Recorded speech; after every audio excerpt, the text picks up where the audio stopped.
அனைவருக்கும் வணக்கம். நான் உங்கள் அருள் அசோக். இந்த வீடியோவில் Joule's law and applications of Joule's heating effect, அதாவது ஜூல் விதி, ஜூல் வெப்ப விதியின் பயன்பாடுகளை இந்த வீடியோவில் பார்க்க போகிறோம். இப்போ ஒரு கண்டக்டர் எடுத்துக்கிறோம். இப்போ இந்த கண்டக்டரில் பார்த்தீங்க அப்படின்னா எலக்ட்ரான்ஸ் எல்லாமே ஒரு ரேண்டம் மேனரில் கொலைட் ஆகிக்கிட்டு இருக்கு. சரிங்களா? ரைட். இப்போது இந்த கொலைட் ஆகக்கூடிய இந்த கண்டக்டரில் நான் என்ன பண்ணுறேன் அப்படின்னா ஒரு செல்லை கனெக்ட் பண்ணுறேன். செல்லை கனெக்ட் பண்ணி கரண்ட்டை அப்ளை பண்ணுறேன். அப்போ கரண்ட் அப்ளை பண்ணும்போது இந்த எலக்ட்ரான்ஸ் எல்லாம் என்ன பண்ணியிருக்கோம், சம் எனர்ஜியை கெயின் பண்ணியிருக்கோம். அப்படி கெயின் பண்ணுறதுனால இந்த எனர்ஜி என்ன மாறிடும், ஹீட் எனர்ஜியாக மாறும். இப்போ இந்த கண்டக்டருக்கு நம்ம பொட்டன்ஷியல் அப்ளை பண்ணும்போது என்ன ஆகும் அப்படின்னா, இங்கே இருக்கக்கூடிய ஆட்டம்ஸ் எல்லாம் கொலைட் ஆனதுனால இங்கே இருக்கக்கூடிய எலக்ட்ரான்ஸ் என்ன பண்ணியிருக்கோம், இந்த செல்லிருந்து எனர்ஜியை கெயின் பண்ணியிருக்கோம். சரிங்களா?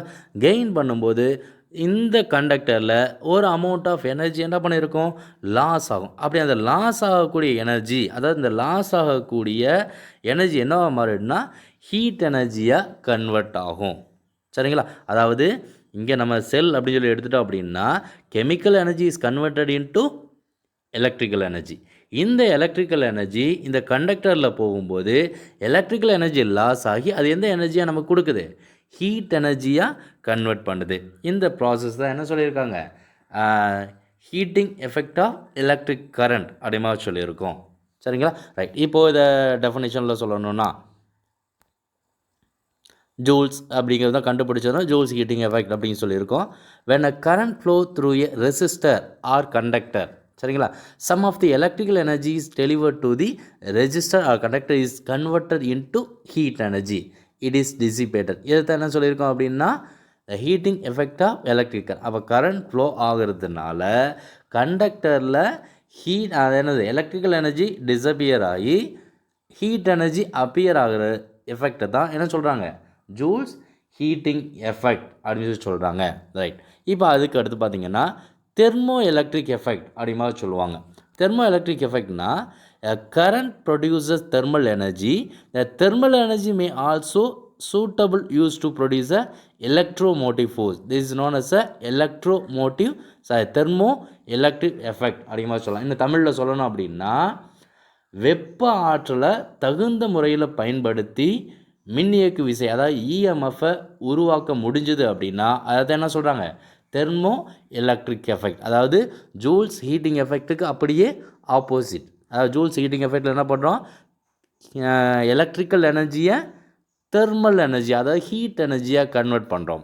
இது தெர்மோ எலக்ட்ரிக் எஃபெக்ட் சொன்னோன்னா என்ன சொல்லியிருக்கோம், தெர்மல் எனர்ஜியை பயன்படுத்தி அதை எலக்ட்ரிக்கல் எனர்ஜியாக கன்வெர்ட் பண்ணுறோம். இது நம்ம இங்கே மேட்டூர் டேமில் பயன்படுத்தக்கூடிய தெர்மல் பவர் ஸ்டேஷன் இருக்குங்களா, அதை கூட நீங்கள் எக்ஸாம்பிளாக கன்சிடர் பண்ணிக்கலாம். புரிஞ்சுதுங்களா? ரைட். அடுத்து ஜூல்ஸ் லா. இப்போ இந்த ஜூல்ஸ் லா அப்படின்னு சொல்லும்போது ஜூல் என்ன பண்ணியிருக்காரு அப்படின்னா ஒரு கண்டக்டர் வழியாக ஐங்கிற கரண்ட் ஃப்ளோ ஆகும்போது கண்டக்டருக்கு அக்ராஸாக என்ன கிடைக்கும், நமக்கு அந்த இமேஜில் பார்த்துருப்போம், பொட்டன்ஷியல் டிஃப்ரென்ஸ் வி அப்படிமா சொல்லியிருந்தோம். எவ்வளோ டைமில், டீங்கிற டைமில். அப்போது ஒரு கண்டக்டரில் ஐங்கிற கரண்ட் விங்கிற பொட்டன்ஷியல் டிஃப்ரென்ஸில் டி டைமில் ஃப்ளோ ஆகுச்சு அப்படின்னா அப்போது work done or electric potential energy என்னவாக இருக்கும், W is equal to V into IT அப்படின்னு சொல்லலாம். சார் எப்படி சார் இது இங்கே work done W is equal to VIT அப்படின்னு சொல்லி கேட்கலாம். நம்ம ஆல்ரெடி சின்ன கிளாஸில் படிச்சிருக்கோம். என்னன்னு சொல்லி படிச்சிருக்கோம், power is equal to work done divide by time taken அப்படின்னு சொல்லி படிச்சிருக்கோம். அப்போது இது எப்படி எழுதிக்கலாம், work done is equal to power into time taken அப்படின்னு எழுத முடியும். அப்போ பவர் என்னென்னு சொல்லி படிச்சிருக்கீங்க, P is equal to V into I. So அப்போ என்னென்னு எழுதிக்கலாம், அப்போ work done is equal to V into IT அப்படின்னு சொல்லி எழுத முடியும். ஓகேவா? இப்போ நம்ம என்ன சொல்லியிருக்கோம், அப்போ ஒரு கண்டக்டரில் ஐங்கிற கரண்ட் விங்கிற பொட்டன்ஷியலில் டி டைமில் ஃப்ளோ ஆகுச்சு அப்படின்னா அங்கே ஒர்க் டன் நடந்திருக்கு, அல்லது எலக்ட்ரிக் பொட்டன்ஷியல் எனர்ஜி கிடச்சிருக்கு அப்படின்னா அப்போ அந்த பொட்டன்ஷியல் எனர்ஜி என்ன சொல்லி எழுதிக்கலாம், ஹீட் எனர்ஜின்னு சொல்லலாம். அப்போ ஹீட் எனர்ஜி என்ன சொல்லி எழுதுவீங்க, H is equal to V into IT அப்படிமா சொல்லலாம். இப்போ இந்த ஜூல்ஸ் லாவை என்ன பண்ணியிருக்கோம் அப்படின்னா ஒரு சில எக்ஸ்பெரிமெண்ட் மூலமாக 3 டைப்பாக நமக்கு என்ன சொல்லியிருப்பாங்க, அது 3மே முக்கியமானது தான். இப்போ என்ன சொல்லிக்கலாம், ஒன்று ஆல்ரெடி நம்ம பார்த்தோம், H is equal to VIT. இப்போ இந்த ஈக்குவேஷனில் நாம் என்ன பண்ணுறோம், இந்த ரெசிஸ்டன்ஸுக்கு பதிலாக, அதாவது ரெசிஸ்டன்ஸை சப்ஸ்டியூட் பண்ணணும். அப்போ ரெசிஸ்டன்ஸை சப்ஸ்டியூட் பண்ணணும் அப்படின்னா எதை பண்ணிக்கலாம், ஓம்ஸ் லாவை வச்சு ரெசிஸ்டன்ஸை சப்ஸ்டியூட் பண்ணிக்கலாம். V ஈக்குவல் டு IR அப்படின்னு சொல்லி போட்டோம். அப்போ V equal to I into R அப்படின்னு சொல்லி போட்டோம் அப்படின்னா இந்த ஈக்குவேஷனில் பாருங்கள் H is equal to VIT அப்படிங்கிறதுல V equal to I into Rன்னு சொல்லி போட்டோம்னா என்ன ஆகிடும், அப்போ IR இன்ட்டு IT. அப்போ I இன்ட்டு IR இன்ட்டு ITனா I ஸ்கொயர் RT அப்படிங்கிற மாதிரி எழுதிக்கலாங்களா. அப்போ H is equal to I square RT அப்படின்னு சொல்லி எழுதலாம்.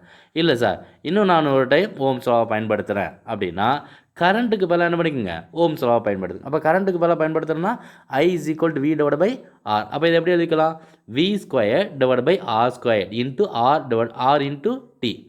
அப்போ ஒரு R என்ன ஆகிடும், கேன்சல். அப்போ ரிமைனிங் என்ன இருக்கும், V square R divide by R into T அப்படின்னு எழுத முடியும். அப்போது இந்த 3 ஈக்குவேஷன்ஸுமே என்னது தான், Joule's law of heating, Joule's law அப்படிமா சொல்ல முடியும். என்னென்ன அப்படின்னா H is equal to VIT அப்படின்னு சொல்லலாம், H is equal to I square RTன்னு சொல்லலாம், H is equal to V square divide by R into T அப்படின்னு சொல்லலாம்.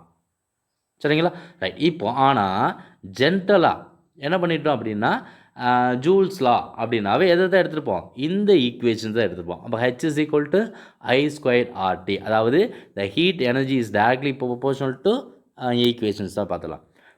என்ன சொல்லியிருக்காங்க, the heat develop electric circuit due to flow of current varies directly அப்படிங்கிற மாதிரி சொல்லியிருந்தோம், ரைட். அப்போது என்ன சொல்லியிருக்கோம், the Joule's law of heating is directly proportional to square of the current then resistance of the circuit and time of flow. இதை தான் என்ன சொல்லியிருக்கோம் அப்படின்னா ஜூல்ஸ் லா அப்படின்னு சொல்லியிருக்கோம். சரிங்களா, ரைட். இப்போது ஒரு சில அப்ளிகேஷன்ஸ் எல்லாம் பார்க்கலாம்.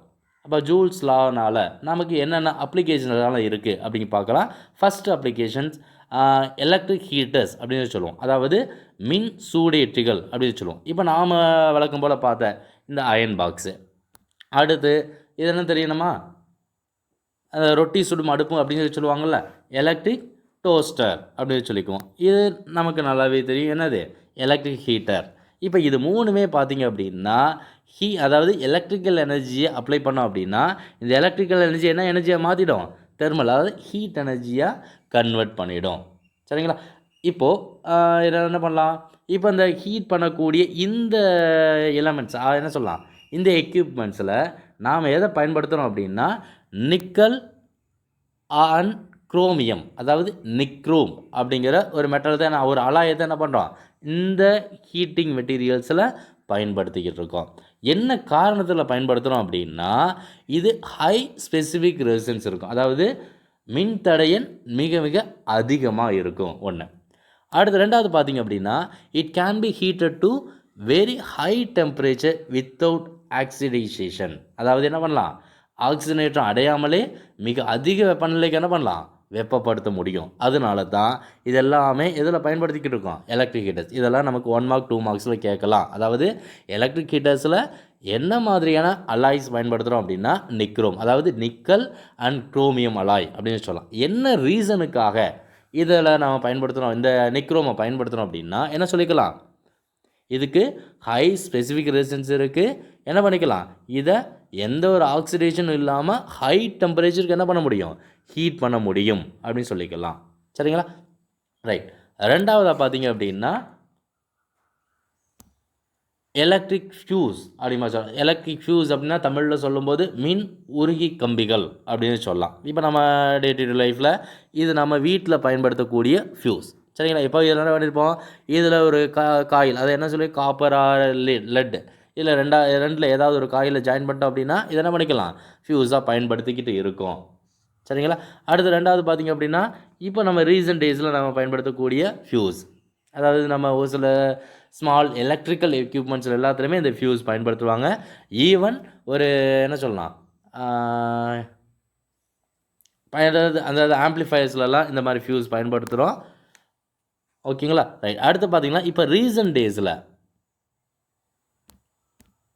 இந்த மாதிரியான சர்க்யூட் பிரேக்கர்ஸ், அதாவது எம்சிபி சுவிட்சுன்னு சொல்லுவாங்களா, எம்சிபி சுவிட்சை பயன்படுத்திக்கிட்டு இருக்கோம். சரி, இப்போ இந்த எலக்ட்ரிக் ஃபியூஸ் அப்படின்னு சொல்லும்போது இப்போ இதில் எது இந்த காயிலில் பயன்படுத்தியிருக்கோம், ஒரு காப்பர் பயன்படுத்திக்கிறோம், இல்லைன்னா லெட் பயன்படுத்துகிறோம். ஏன் இந்த காப்பர் ஆர் லெட் பயன்படுத்துகிறோம் அப்படின்னா இதுக்கு என்ன இருக்கும், லோ மெல்ட்டிங் பாயிண்ட். சரிங்களா, it has a low melting point, அதாவது என்ன சொல்லிக்குவோம், மிக குறைந்த உருகுநிலை அப்படிங்கிற மாதிரி சொல்ல முடியும். அடுத்து இதில் எதை பயன்படுத்துகிறோம் அப்படின்னா லெட் அண்ட் காப்பர். அப்போது மிக குறைந்த உருகுநிலை இருக்கக்கூடிய கம்பிகளை பயன்படுத்தும் போது, இப்போ எக்ஸாம்பிளுக்கு வீடுகளில் டிவி பயன்படுத்துகிறேன்னு வச்சுக்கோங்களேன். டிவிக்கு 220 வோல்ட் வரணும், சரிங்களா? இப்போ ஒரு சில நேரத்துக்கு 220 வந்து 260, 280, 300 வோல்ட்டுக்கு வந்துருச்சு அப்படின்னா, அப்போ அந்த பொட்டன்ஷியல், அந்த மின் அழுத்தம் டிவிக்கு போகும்போது டிவி என்ன ஆயிரும், பஸ்ட் ஆக ஆரம்பிச்சிடும். இப்போது அதுக்காகத்தான் இப்போ இந்த ஃபியூஸ் கேரியர் பயன்படுத்திட்டோம் அப்படின்னா 240 வோல்ட்டுக்கு மேலே போகும்போது இந்த காயில், அதாவது காப்பர் ஆர் லெட் ஒயர் என்ன பண்ணியிருக்கோம், ஹீட் ஆக ஆரம்பிக்கும். அப்போ ஹீட் ஆகிடுச்சு அப்படின்னா இந்த ஹீட் இன்க்ரீஸ் ஆக அந்த காயில் என்ன ஆகிடும், மெல்ட் ஆகிடும். மெல்ட் ஆகிடுச்சு அப்படின்னா என்ன இருக்கும், சர்க்யூட் டிஸ்கன்டினியூ ஆயிரும். அப்போ எலக்ட்ரிக்கல் அப்ளையன்சஸ் எல்லாம் என்ன பண்ணிக்கலாம், ஈஸியாக சேவ் பண்ண முடியும், சரிங்களா? இப்போ நம்ம வீட்டில் பயன்படுத்தக்கூடியதுன்னு சொல்லி பார்த்தீங்க அப்படின்னா 5லேருந்து 35 ஆம்பியர், 5 to 35 ஆம்பியர் தான் என்ன இருக்கும் நம்ம கரண்ட் பயன்படுத்திக்கிட்டு இருக்கோம். இப்போ இதை விட கரண்ட் இன்க்ரீஸ் ஆகும்போது ஆட்டோமேட்டிக்காக என்ன ஆகிடும், இதில் இருக்கக்கூடிய lead or copper wire melt ஆக ஆரம்பிச்சிடும். என்ன காரணம் அப்படின்னா it has a low melting point, சரிங்களா? ரைட். இப்போது என்ன பண்ணியிருக்கோம், அந்த ஃபியூஸ் இப்போ என்ன பண்ணணும், ஒவ்வொரு டைமும் அந்த ஒயர் மெல்ட் ஆகிடுச்சு அப்படின்னா நாம் என்ன பண்ணிக்கணும், ஒவ்வொரு டைமும் அந்த ஒயர் மாற்றிக்கிட்டே இருக்கணும். அதுக்கு ஆல்டர்னேட்டிவாக என்ன பண்ணியிருக்காங்க அப்படின்னா இந்த சர்க்யூட் பிரேக்கரை கண்டுபிடிச்சிருக்காங்க. அப்போ சர்க்யூட் பிரேக்கர் என்ன பண்ணோம், ஒரு குறிப்பிட்ட பொட்டன்ஷியல், குறிப்பிட்ட கரண்ட்டுக்கு மேலே வந்துச்சு அப்படின்னா இந்த ஆட்டோமேட்டிக்காக இங்கே இருக்கக்கூடிய சுவிட்ச் என்ன பண்ணிடும், ஆஃப் கண்டிஷனுக்கு போயிடும். அப்போ அடுத்த டைம் நம்ம என்ன பண்ண தேவையில்லை, ஃபியூஸ் மாற்ற தேவையில்லை, இந்த சுவிட்சை ஒன்ஸ் அகைன் சேஞ்ச் பண்ணால் போதும், அதாவது ஆன் பொசிஷனுக்கு கொண்டு போனீங்கன்னா போதும். ஓகேங்களா, புரிஞ்சதுன்னு நினைக்கிறேன். ரைட். அடுத்து மூணாவதாக இருக்கக்கூடிய அப்ளிகேஷன் எலக்ட்ரிக் ஃபர்னன்ஸ். அப்போ எலக்ட்ரிக் ஃபர்னன்ஸ் அப்படின்னா மின் உலைகள் அப்படி மாதிரி சொல்லலாம், சரிங்களா? இப்போ இந்த மின் உலைகளில் பார்த்தோம் அப்படின்னா இது வந்து என்னது, இது ஒரு எலக்ட்ரிக் மின் உலை. இப்போ இந்த மின் உலையில் பார்த்தோம் அப்படின்னா எதுக்கு பயன்படுத்துகிறோம் அப்படின்னா இந்த steel, silicon carbide, quartz, gallium arsenide இந்த மாதிரியான ஒரு சில, அதாவது சிலிக்கான் கார்பைட், குவார்ட்ஸு, கேலியம் ஆர்சனைட் போன்ற தொழில்நுட்ப முக்கியத்துவம் வாய்ந்த பொருட்களை உருவாக்குறதுக்கு, உருக்குறதுக்கு எதை பயன்படுத்துகிறாங்க, இந்த எலக்ட்ரிக்கல் ஃபர்னன்ஸை பயன்படுத்துகிறாங்க. இப்போ இதனோட டெம்பரேச்சர் அப்படின்னு சொல்லி பார்த்தீங்க அப்படின்னா ஏறத்தாழ 1500 டிகிரி செல்சியஸை உருவாக்கும். அப்போ 1500 டிகிரி செல்சியஸை உருவாக்கணும் அப்படின்னா இந்த எலக்ட்ரிக்கல் ஃபர்னன்ஸ்க்கு உள்ளே பார்த்தீங்க அப்படின்னா அந்த கோடாக இருக்குது பாருங்கள். அப்போ அதில் என்ன இருக்கும், மாலிப்டினம் அண்ட் நிக்ரோம் வயரை என்ன பண்ணியிருப்பாங்க, ஒரு சிலிக்கா டியூப்பில் போட்டு வவுண்ட் பண்ணி வச்சுருப்பாங்க. அப்போது இதில் நீங்கள் எலக்ட்ரிக் ஃபீல்டை கொடுக்கும்போது இந்த மாலிப்டினம் அண்ட் நிக்கல் வயர் என்ன பண்ணியிருக்கும் அப்படின்னா 1500 டிகிரி செல்சியஸ் அளவுக்கு என்ன பண்ணும், ஹீட் எனர்ஜியை ப்ரொடியூஸ் பண்ணும், சரிங்களா? அடுத்து ரெண்டாவது, இன்னும் ஒரு சில காலங்களில் பார்த்தீங்கன்னா எனக்கு வந்து 3000 டிகிரி செல்சியஸ் வெப்பநிலையெல்லாம் உருவாக்கணும் அப்படின்னா அங்கே எதை பயன்படுத்துகிறோன்னா கார்பன் ஆர்க் ஃபர்னன்ஸை பயன்படுத்துகிறோம். இதுதான் அந்த கார்பன் ஆர்க் ஃபர்னன்ஸோட டயக்ராம். அப்போ இதில் என்ன பண்ணியிருப்பாங்க, இந்த கார்பன் ஆர்க் ஃபர்னன்ஸ் மூலமாக 3000 டிகிரி செல்சியஸ் டெம்பரேச்சரை நம்ம என்ன பண்ண முடியும், உருவாக்க முடியும், சரிங்களா? ரைட். அடுத்து ஃபைனலாக எலக்ட்ரிக் லேம்ப், அதாவது மின் விளக்குகள் அப்படின்னு சொல்லிப்போம். இப்போ நம்ம சாதாரணமாக பயன்படுத்தக்கூடிய இந்த என்ன சொல்லலாம், இன்கேண்டன்சன் லேம்ப், குண்டு பல்புன்னு சொல்லுவோம்ல, இந்த இன்கேண்டன்சன் லேம்பில் இந்த நடுவில் பாருங்கள் என்ன இருக்குது, டங்ஸ்டன் ஃபிலமெண்ட் இருக்குது. இந்த டங்ஸ்டன் ஃபிலமெண்ட்டோட மெல்ட்டிங் பாயிண்ட் அப்படின்னு சொல்லி பார்த்தீங்கன்னா எவ்வளோ சொல்லியிருக்காங்க, ஏறத்தாழ 3380 டிகிரி செல்சியஸ், சரிங்களா? அப்போ 3380 டிகிரி செல்சியஸ் அளவுக்கு என்ன ஆகும், இந்த டங்ஸ்டன் எலமெண்ட் ஹீட் எனர்ஜியை ப்ரொடியூஸ் ஆகும்.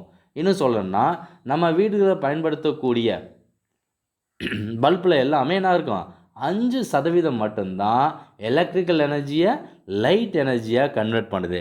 மீதி இருக்கக்கூடிய எனர்ஜி எல்லாமே என்ன இருக்கும், ஹீட் எனர்ஜியாக ஓடி போயிடும், சரிங்களா? நம்ம இந்த இன்கண்டன்சன் லேம்ப் போட்டு வீட்டில் போட்டிருந்தீங்க அப்படின்னாவே அதை நீங்கள் லைட்டாக தொட்டு பார்த்தாவே உங்களுக்கு தெரியும், சரிங்களா? அப்போ நாம் அப்ளை பண்ணக்கூடிய எலக்ட்ரிக்கல் எனர்ஜியில் 5% மட்டும் நமக்கு என்னவாக இருக்கும், லைட் எனர்ஜியாகவும், ரிமைனிங் 95% என்னவாக மாறிடும், ஹீட் எனர்ஜியாக வெளியில் போயிடும், சரிங்களா? இப்போது இதே டெக்னாலஜியை எங்கே பயன்படுத்திக்கிட்டு இருக்கோம், அதான் இங்கே சொல்லியிருக்காங்க. The incandescent electric lamps only about 5% of electrical energy is converted into light and the rest is wasted as a heat அப்படின்னு சொல்லியிருக்கேன். அடுத்து பார்த்தீங்க அப்படின்னா இதே இது இல்லை, இந்த வெல்டிங் மெஷின், அதே மாதிரி எலக்ட்ரிக் ஆர்க். இப்போ இந்த வெல்டிங் மெஷின், இந்த எலக்ட்ரிக் ஆர்க், அதாவது என்ன சொல்ல மின் வில், இது எல்லாமே என்ன தான் பயன்படுத்திட்டு இருக்கோம், இந்த ஹீட்டிங் எஃபெக்டை பயன்படுத்தி தான் உருவாக்கிக்கிட்டு இருக்கோம். சரிங்களா? இதுவரை நடத்துனது உங்களுக்கு புரிஞ்சிருக்கும்னு நினைக்கிறேன். இதில் ஏதாவது சந்தேகங்கள் இருந்துச்சு அப்படின்னா கமெண்ட் பாக்ஸில் சொல்லுங்கள். தேங்க்யூ.